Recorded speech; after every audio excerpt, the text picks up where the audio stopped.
आज मैं martial peak मानवा के चैप्टर 1 एक्सप्लेन करने जा रहा हूँ। चैप्टर 1 का स्टार्ट होता है और मुर्गों की आवाज सुनते हुए एक लड़का सुबह सुबह उठता है एंड उठते ही सोचता है चलो फिर शुरुआत करते हैं और झाड़ू उठा के सफाई करने लगता है। देन वो अपने बारे में बताता है, मैं हूँ यांकाई, लिंग सियाओ मार्शियल आर्ट सेक्ट का एक ट्रायल डिसाइपल। मैं इस सेक्ट में 3 साल पहले ही आया हूँ, लेकिन अभी तक मैं 3rd phase of tempered body तक ही पहुंच पाया हूँ। 3 साल में बस 3 phase of tempered body.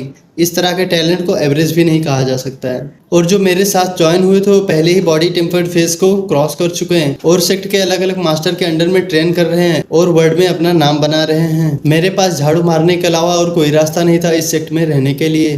Then हमें बताया जाता है कि लिंग सियाओ सेक्ट एक बहुत ही ज्यादा यूनिक सेक्ट है जिसमें डिसाइपल के बीच में बहुत ही ज्यादा कंपटीशन होता रहता है एंड जो स्ट्रांग होता है वो टॉप पर होता है और जो वीकलिंग होता है उसे निकाल दिया जाता है। यह बिल्कुल सर्वाइवल ऑफ द फिटेस्ट के जैसा है। दूसरे सेक्ट में डिसाइपल के बीच में मेलजोल होता होगा, बट लिंग सियाओ सेक्ट में ऐसा कुछ नहीं होता है।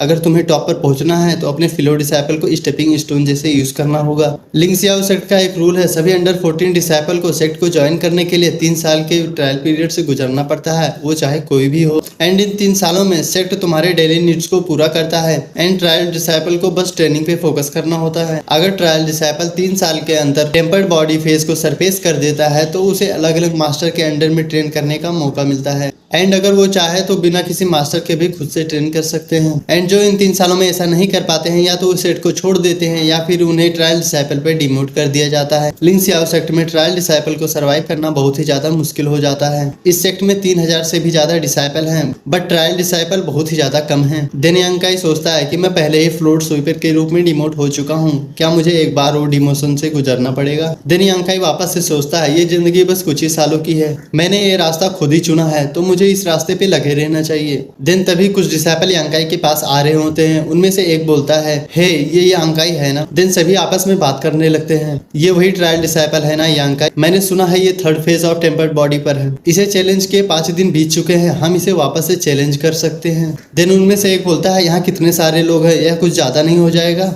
देन दूसरा बोलता है, तुम जा सकते हो, तुम्हें कोई नहीं रोक रहा है। यांकाई बैठ कर मेडिटेशन करने लगता है और अपनी की को रिकवर करने लगता है। तभी उनमें से एक बोलता है, यांकाई तुम अपनी मेहनत को जाया मत करो, बस जब हम तुम्हें मारेंगे तो तुम जमीन पर लेट जाना। देन यहाँ बोलकर वो अपने मन में ही सोचता है, ये 3rd फेज टेम्पर्ड बॉडी वाला वीकलिंग बेकार में ही अपना की क्यों रिकवर कर रहा है, वैसे भी ये हारने ही वाला है। देन उनमें से दूसरा बोलता है, हाँ यांकाई तुम्हें और सभी डिसाइपल के फीलिंग के बारे में सोचना चाहिए, हम सबको अभी ट्रेनिंग भी करना है। बट यांकाई मेडिटेशन करता जाता है। दिन तभी लिंग सियाओ सेक्ट का मॉर्निंग बेल बजता है। सुबह जब सनराइज होता है तो यह बेल 9 बार बजती है एंड यह नए दिन के शुरुआत का संकेत होता है। इसी के साथ हमारा फर्स्ट चैप्टर खत्म होता है। Thank you for watching. आज के लिए बस इतना ही। Bye bye.